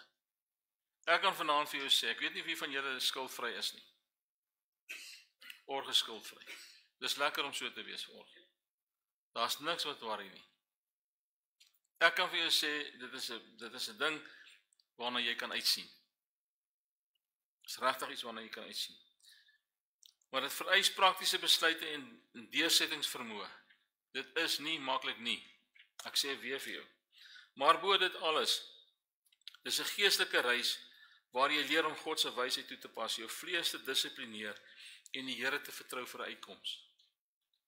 Dis 'n pad wat jy saam met die Here moet stap hierdie. Jy kan hom nie alleen stap en dink dit is maar oukei nie. Jy gaan hom saam met die Here moet stap. Jy gaan op jou knieë moet wees, jy gaan jou begroting moet uitwerk, jy gaan besluit wat se prioriteite jy gaan toepas en dan gaan jy bid en jy gaan die Here vertrou daarmee. Ons samelewing moedig maklike krediet, skuldlewenstyl en onmiddellike bevrediging aan. As ek 'n ding sien wat ek wil hê, ja, dis nice, kom ek koop hom. Op skuld. Nee. Gaan huis toe, dan sit by die huis en wonder bietjie by jouself, gaan daai ding wat ek nou wil koop, is dit regtig nodig? En as dit regtig nodig is, spaar dan vir dit. Moenie die ding op krediet koop nie. God roep ons tot 'n ander weg, 'n lewe van vryheid, tevredenheid en rentmeesterskap. Dis die belangrikste ding wat ek wil oorkry vanaand, is dat ons as rentmeesters van dit wat God ons gee. Alles wat jy het, elke liewe dingetjie wat jy het God vir jou gegee uit sy genade uit. En moet ek en jy reg hanteer. Jesus het gesê, waar jou skat is, daar sal jou hart wees, Matteus 6:21. Waar jou skat is, daar sal jou hart wees. Waar is jou hart? Waar is jou hart vanaand? As skuld jou skat geword het, dan het jy 'n probleem. Dan moet jy met daar uitkom, so gou as wat jy kan. As ons in gehoorsaamheid finansiële vryheid nastreef, kan ons harte meer op God se koninkryk gefokus word. Ons gee vir mense kospakkies hier by die kerk. As jy op jou hart het, en jy is skuldvry, en jy weet, maar jy het R500 ekstra, bring hy R500, dan kom sit ons hom in die kitty, en ons koop ekstra vir die mense wat nie dit kan bekostig nie. Ons koop seep, of ons koop tandepasta, of ons het nie geld noodwendig, om altyd daai goed te koop nie. Die kerk het 'n klein budget vir die goed, ons het nie baie geld nie. En soos julle gehoor het Sondag, ons het R40.000 uitgegee vir hierdie driehoel, wat hulle nie goed gedoen het, die frik, ek weet nie of jy hier was nie, hulle het nie riviersand ingegooi, en daai klippe en goed net so op die pype afgegooi, dit was baie kwaad. So, dit was nie vir my 'n goeie ding, maar die punt wat ek wil maak is, as jy ekstra het, en jy bring dit in die gemeente in, en ons kan daai geld vat, en ons kan vir mense help daarmee, of jy kan dit self doen. Wat 'n awesome ding is dit nie, as jy weet iemand het 'n behoefte. Maak net seker as jy gee, dis nou maar sommer verniet vanaand. Maak net seker as jy gee, dat niemand dit weet nie. As ek vir Benny iets wil gee, dan gaan ek nie vir Benny sê, gaan ek nie vir iemand sê, maar ek gaan vir Benny R5.000 gee nie. Dan gaan mense onthou nie. Ek bly stil. Ek gee sonder dat iemand dit weet. Ek gee in die verborgenheid. OK. Wat gaan jy nou moet doen? Kom ons kyk, ek het van hierdie goed al genoem, maar kom ons kyk gou weer daarna. Nommer 1 is hou op skuld maak.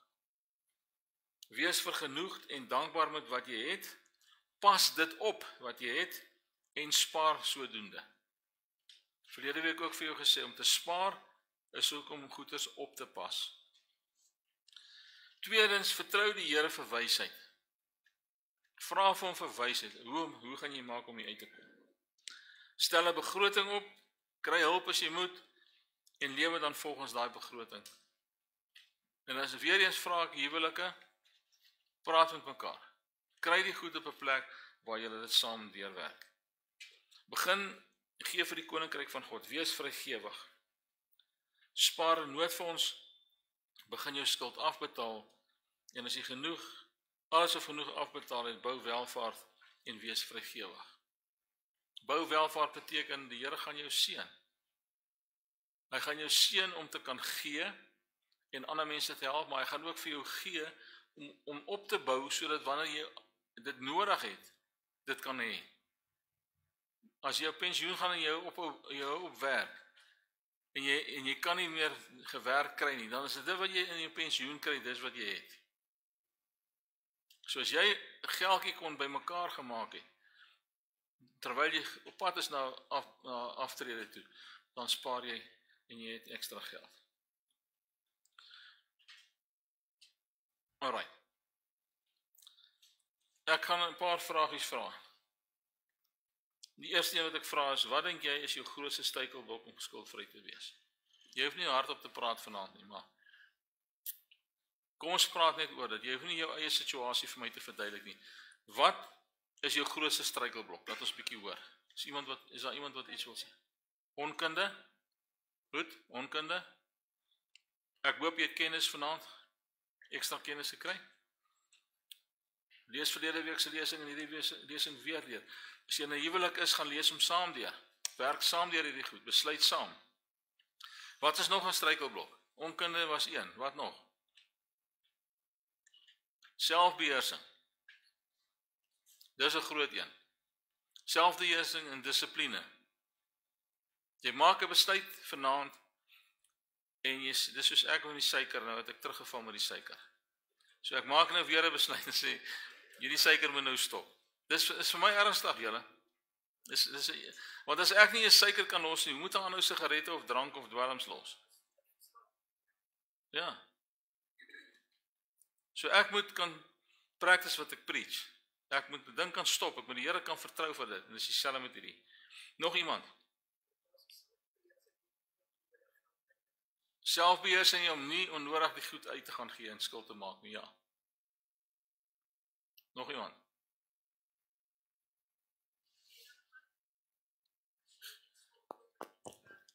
Gierigheid. Ja. Jy koop iets wat jy nie werklik nodig het nie. Ek dink dis die grootste probleem vir ons almal. Ons koop goed wat ons nie nodig het nie. Daai gauntlet wat jy hardloop as jy so by die Hyperama verbystap om te gaan betaal. Dis lekker om hy biltong in te pak en die sweeties en die goedjies. Chocolates. Ek fokus daarop waar ek loop. Ek kyk nie langs my nie. Ja. Nog iemand? Anneke?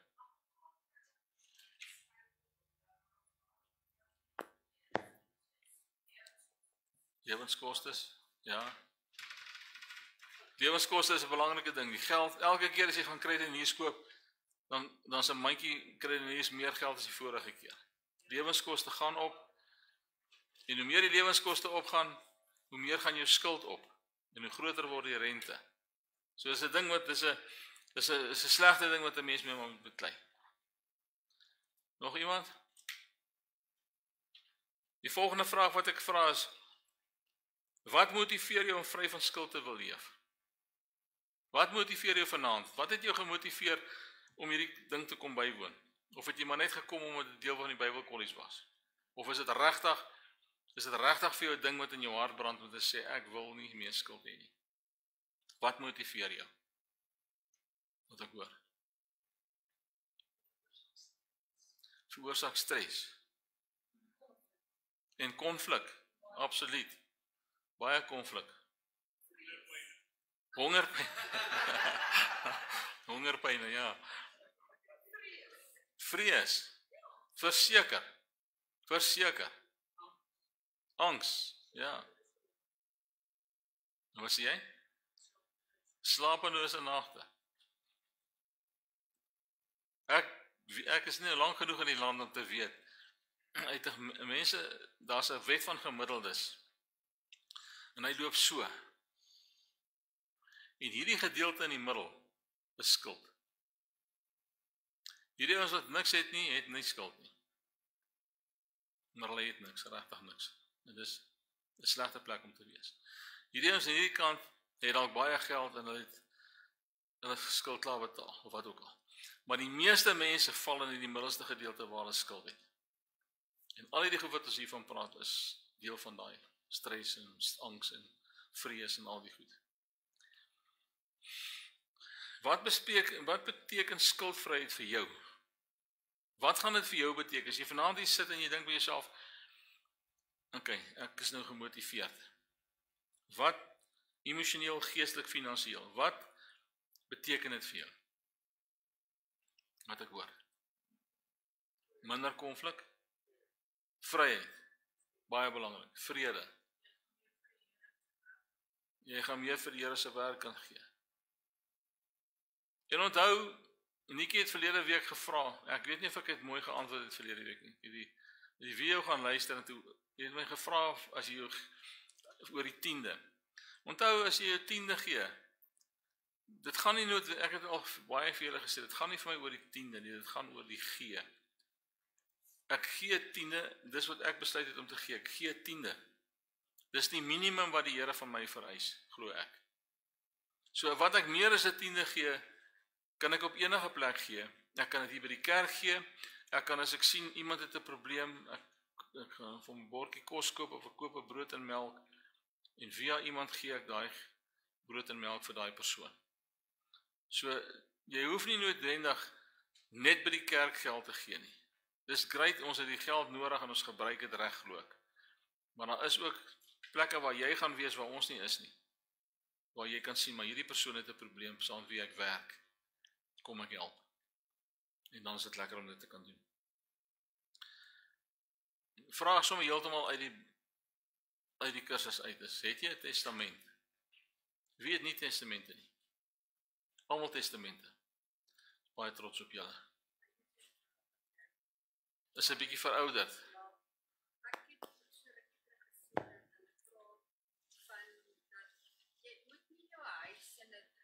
Testament sit nie, jy moet 'n trust. As hy sê, mens moet nie noodwendig die huis aan jou kinders nalat of so nie, jy moet dit liewers in 'n trust sit, want dit veroorsaak onnodige uitgawes vir hulle, soos boedelbelasting, oordrag. Gaan dieselfde wees, hoor. Of jy dit in 'n trust sit, of jy dit vir hulle persoonlik nalaat, dis dieselfde. Inteendeel, is 'n trust duurder.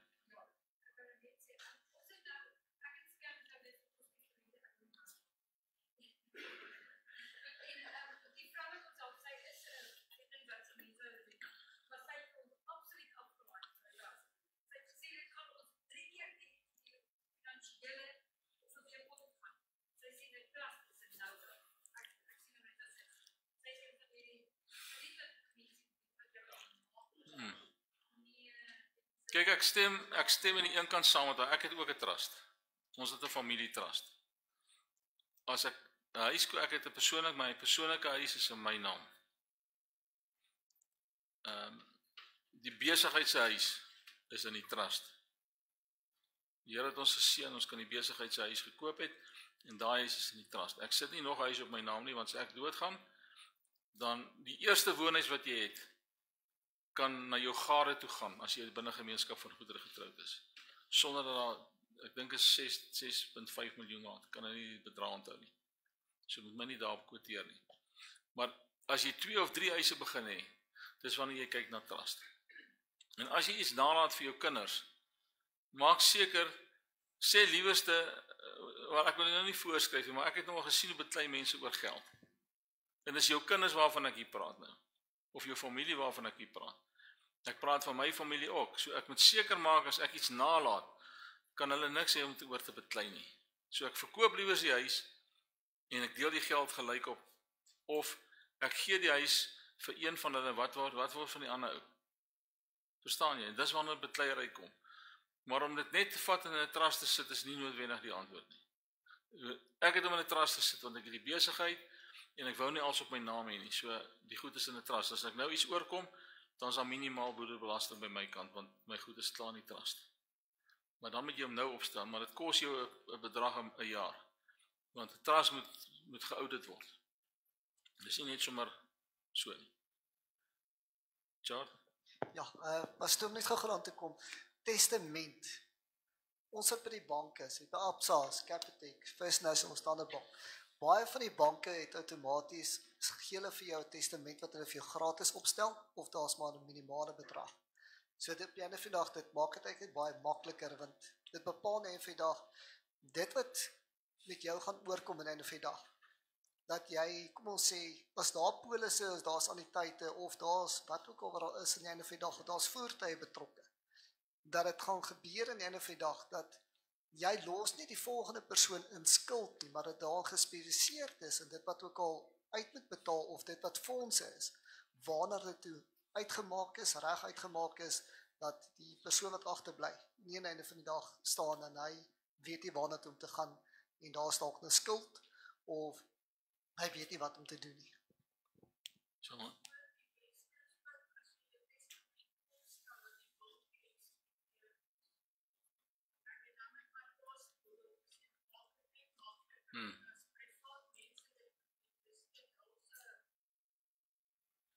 Ek het myne nie by 'n bank nie, maar ek het hom by my makelaar wat spesifiek met hierdie goed spesialiseer. So wat Charles daar sê is baie belangrik. Boedelbelasting is nie min nie. As jy 'n huis het van R1 miljoen, ek dink is 27% wat boedelbelasting is. Is dit 27%, nee? Ja. 27% van jou bate. En as jy kinders het wat daai ding moet betaal, wie gaan 27% van R1 miljoen hê? Dis R270,000 om die boedelbelasting te betaal. Dis baie geld. Ja, dis nog 'n klomp ekstra geld, ja.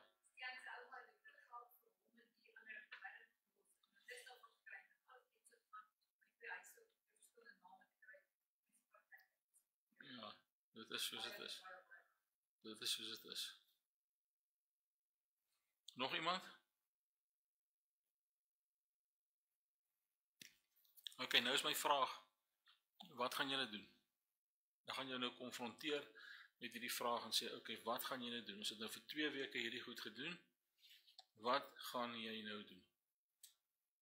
Jy gaan nou op jou knieë moet gaan, as jy getroud is, gaan julle saam, en jy gaan die Here moet vertrou en sê, Here, wat is dit wat U wil hê moet doen? Hoe moet ek hierdie ding aanpak?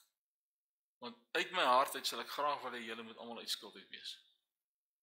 Regtig, uit my hart uit gun ek dit vir niemand nie. Ek gun skuldvryheid vir elke ou. So ek skuld gun ek vir niemand nie. So asseblief, as jy met my wil praat op 'n ander plek, is reg. Ons kan 'n afspraak maak as jy wil hê ek moet help, as jy wil hê pastoor Andries moet help of iemand anders te moet help. Maak 'n afspraak en begin. Moenie sê ag ek het nou hier goed gehoor. Nou ek gaan dit nou maar los nie. Moenie dit doen nie. Maak notisie, neem notisie en begin aan hierdie goed werk. Nog enige iemand iets wat wil byvoeg?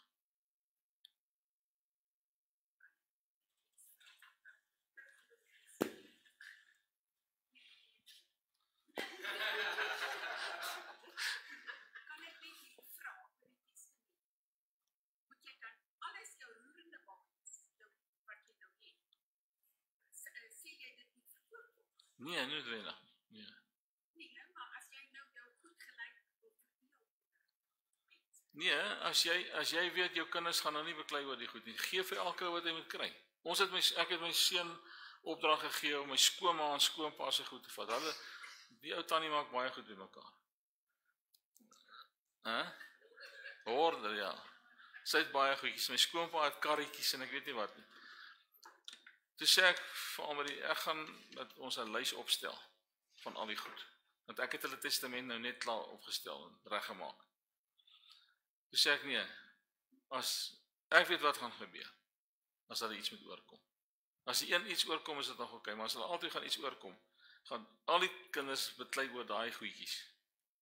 So om dit te vermy, het ek 'n lys gaan maak van elke liewe ding. Nico het foto's geneem van al die goed. En dis ons waardevolle goedjies van die goed. En dit is emosionele goed, of sentimentele goed. Ja, so ons het van foto's neem en by elkeen het ons gaan sê wie kry wat. Maar die groot goed, die wapens byvoorbeeld, wat my skoonpa het, dit het ons in die testament gesê, jy kry dit, jy kry dit, jy kry dit. Die meubels byvoorbeeld, jy kry dit, jy kry dit, jy kry dit. Maar die klein goedjies, dit het ons foto's geneem en gesê, ons gaan dit so deel. Nou kan elke ou kom en hy kan sê, maar ek gaan nou terwyl my skoonma lewe, kan ek gaan vra, kan ek hierdie kamera kry? Of kan ek hierdie potjie kry? Of kan ek hierdie poppie kry? Dan word daar geskryf, hierdie ou kry die poppie. Dan word daar nie beklei nie, want ek weet wat gaan gebeur. Op die einde is, as een van hulle iets oorkom, gaan dit op my en Almarie afkom, en dan gaan ons die bekleierery moet hanteer, en ek wil nie dit hê nie. So nee, jy hoef nie alles te verkoop nie, sê hom net mooi. En maak voorsiening vir die boedelbelasting. As 'n man en 'n vrou in 'n binnegemeenskap van goedere getroud is, dan as jy doodgaan, kry die ander een outomaties die goed. Daar is nie boedelbelasting nie, maar as die ander een doodgaan, is daar boedelbelasting. Hoor wat jy iets gevra het? Ja, my skoonpa het sy kinders en as verbaal. Die probleem is nie hierso nie, die probleem is op die video. My skoonpa het al ons kinders geroep, sy kinders en dan die skoonkinders. En ons het oor die testament gesels. En byvoorbeeld die huis, as hy nou oorlede gaan, dan verkoop hulle die huis en dan deel hy dit onder die kinders. Ja. Maar byvoorbeeld soos die golfstel en die golfstel kom na my toe en dan die BMW gaan na sy skoonseun toe. Byvoorbeeld, hulle almal by mekaar gekom en gesels wie gaan wat kry en Ja. na wie toe gaan wat, sodat daar nie 'n bekleierery gaan wees. Ja, dis baie goed. Ja, so Dis baie goed. As jy die goed kan uitsorteer voor die afsterwe van iemand, ja. is altyd beter. Hier by hierdie kerk, het pastoor Anders my gesê, is al vuiste geslaan oor geld.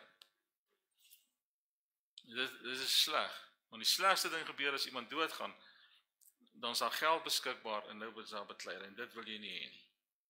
So maak seker daai goed is uitgesorteer. Nog iemand?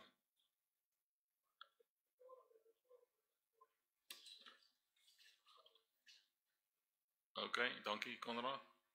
Daar hoor julle dit nou. So as mense wat kyk en hulle stuur WhatsApps, ons moet asseblief op die mikrofoon praat. Nog iemand wat iets wil vra of sê? Moenie skaam wees nie. Jy hoef niks persoonliks te sê nie, ons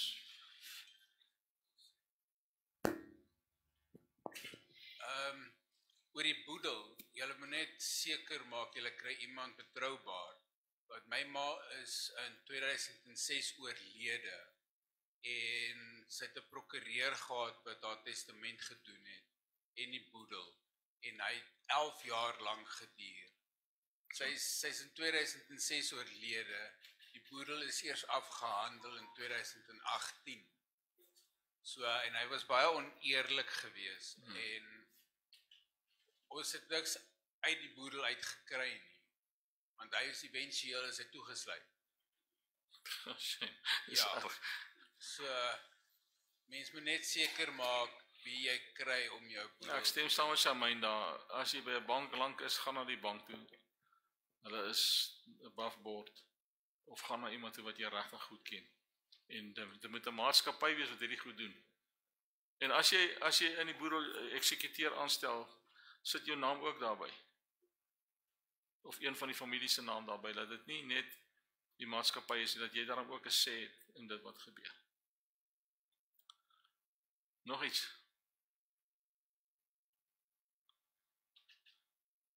Ok, dan gaan ons afsluit vanaand. Niemand nog ietsie wil sê nie. O, dankie. Almarie, jy kan uitgaan, dan sit jy vir ons hy Ek gaan hom vir julle stuur soos ek gesê het. Hy's bietjie onduidelik. Ek weet nie of julle kan sien van daar agteraf nie, Anneke, sorry. Kan julle sien?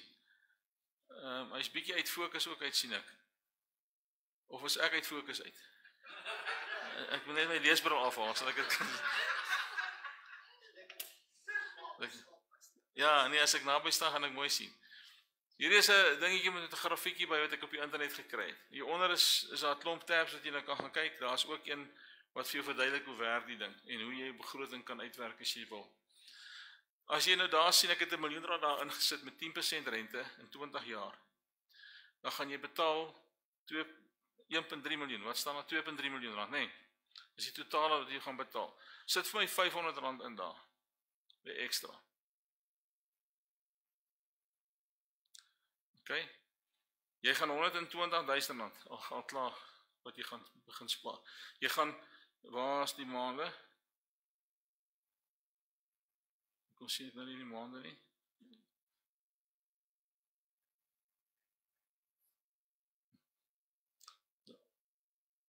Nee, maar daar is hy. 17 jaar. Sien julle? Net met R500 gaan jy amper 3 jaar vinniger klaar betaal met die rente wat jy gaan spaar.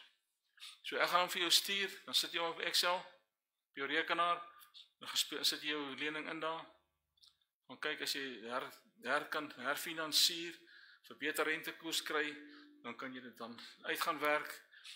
Absa en FNB en al die plekke het ook sulke calculators. Is algemeen standaard goed wat 'n mens kan kry. Ek het maar net gedink hierdie is wat ek vir julle kan saamgee. Almal by. OK. Dan gaan ek vir ons afsluit. Voor ons afsluit wil ek net sê, ons het die 28ste November in die afsluiting. Dit is net 'n sertifikaat plegtigheid.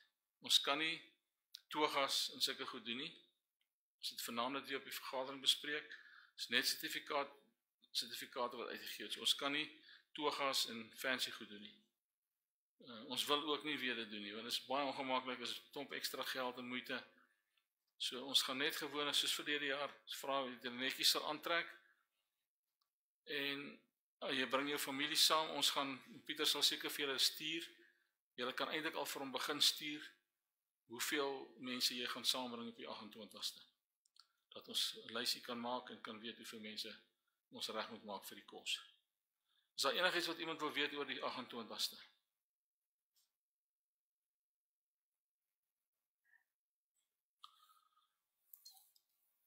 Ja, maar nou nie met 10 ons hier aankom nie.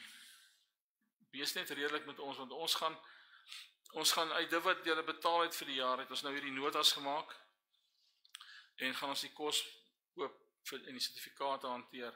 So as jy meer as, kom ons sê jy en jou vrou of jou man, en 'n kind of 2 is vir my nog alright, maar as jy jou ma en die broer en suster en die volgende ou, dan moet jy met my kom praat, want dan gaan ons jou 'n paar rand ekstra moet vra. Ja. Ja, maar dan moet ons ietsie ekstra vra vir dit. So ek sou sê as jy so 4 is dit oké. Dit 4 per persoon, ja. So gaan jy jou man saambring. Hoe sê jy, Gerda? Jy kan jou man saambring, sê my. Ek hoop net nie hy werk aan. Nog iets? OK, asseblief as julle ietsie vir JD kan los, wat die karre opgepas het, die ouetjie is baie getrou, en dit gaan ook maar rof met hom, so as julle ietsie kan gee vir hom, sal dit waardeer word. Kyk, kom sluit ons oë. Hemelse Vader, baie dankie, dat ons vanaand op die einde van hierdie 3 jaar kursus kan kom. Dankie Here, dat U vir ons so baie dinge geleer het, dat ons so baie dinge kon deelneem aan, en kan weet, ons groei in U. En Vader, die kennis wat ons opgebou het, bid ek dat U vir ons sal help, dat ons daders van die woord sal wees. Dat ons dit wat ons geleer het, kan doen, Here, kan toepas. Ek bid spesifiek vir verlede week en hierdie week se lesings, met die begrotings en die skuldvryheid. Spesifiek, Here, dat U met elke persoon sal wees, en met hulle sal praat, oor hoe dit hanteer moet word, Here, dat hulle in gebed saam met U sal wees, en dat huwelike saam met U sal wees, Here, en saam praat en saam bid, en by hierdie goed uitkom om hierdie skuld te kan gedelg kry. Here, baie dankie dat U vir ons die wysheid is uit God. En ons eer U daarvoor in Jesus naam. Amen.